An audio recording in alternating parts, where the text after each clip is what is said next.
Hello, hi. So here's an update on the edits that I'm inputting.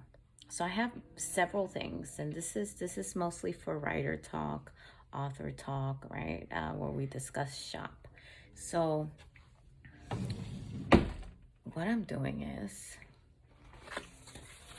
I'm doing the not the finalized edits, but I'm doing the refinement of the big picture edits that I'm inputting into Mrs. Franchi's Evil Ring and the 6 months that changed everything, which is a middle grade realistic fiction novel that I'm writing.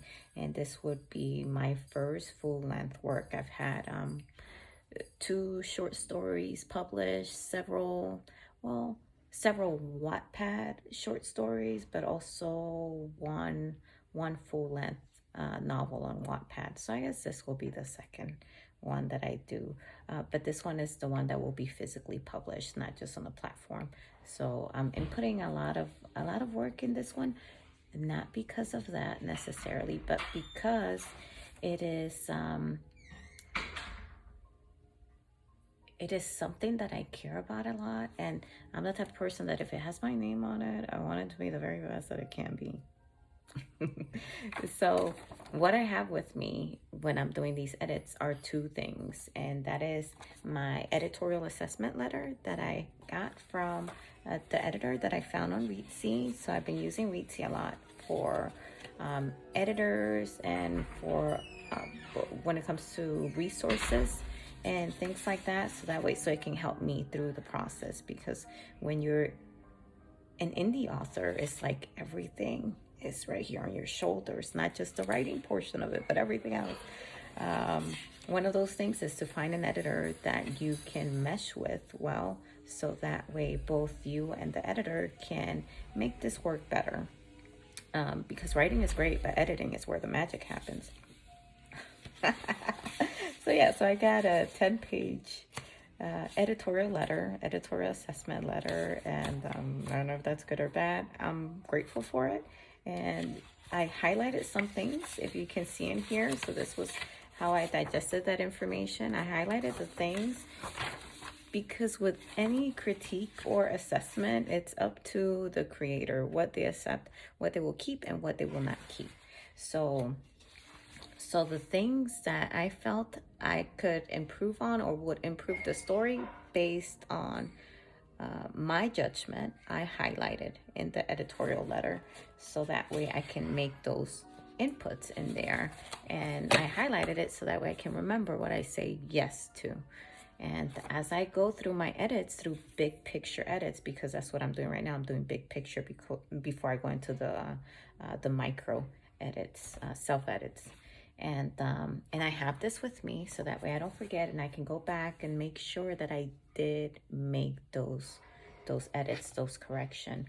The other thing that I have is my journal notebook, so that way I can, as I go through it, I can remind myself the things that I saw in Act 3, that, oh shoot, I need to leave a clue, a nugget of information on Act 2 or on Act 1.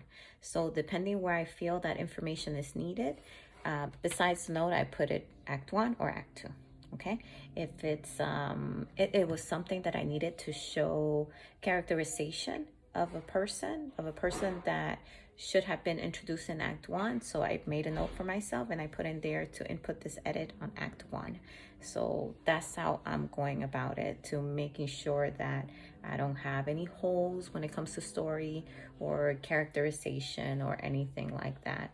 And so how I did it too, when it comes to that, I'm all over the place right now, I should have wrote something, is that I just drafted everything after reading my assessment letter. I rewrote, went through the whole novel from the beginning to the end, because that's how I work better, from the beginning to the end, right? But now on this second looky wookie, I'm going backwards from the third act, and now I'm on the second act, and then I'll go to the first act. Why am I doing it that way, and that backwards motion? And that is because, and now that I have massaged this novel all the way to the end, I gotta make sure that what I put in the end, right, has a platform in the previous acts, right? So if I showed, for example, this is a great example. So my third act reacts heavily, or not reacts heavily, is settled heavily in the kitchen part of the home. And then I noted that I don't really put too much description of it. And since this is such a big part of the house where the catalyst and the climax happens, I need to put more description into it, so that way when the reader sees it on the third act, they're already familiar with that space, right? They're already familiar with where the character is, and when they turn, where things are at, and so forth, so forth. So I don't need to go into depth too much in the third act, because I had already described that piece of the home, right? Now, I'm not saying, because I'm not very big on like 3-paragraph descriptions. I'm not like that as a reader. I skip that. I'm not saying that that's what I'm gonna do, but I gotta make sure that the reader can conceptualize and visualize a space in the beginning, so that way when they're there in the third act for a long time, they're not lost. So that's a note that I put in there, and that's why I go now from the end to the beginning, just to make sure now that the end is in line with the second act and with the first act.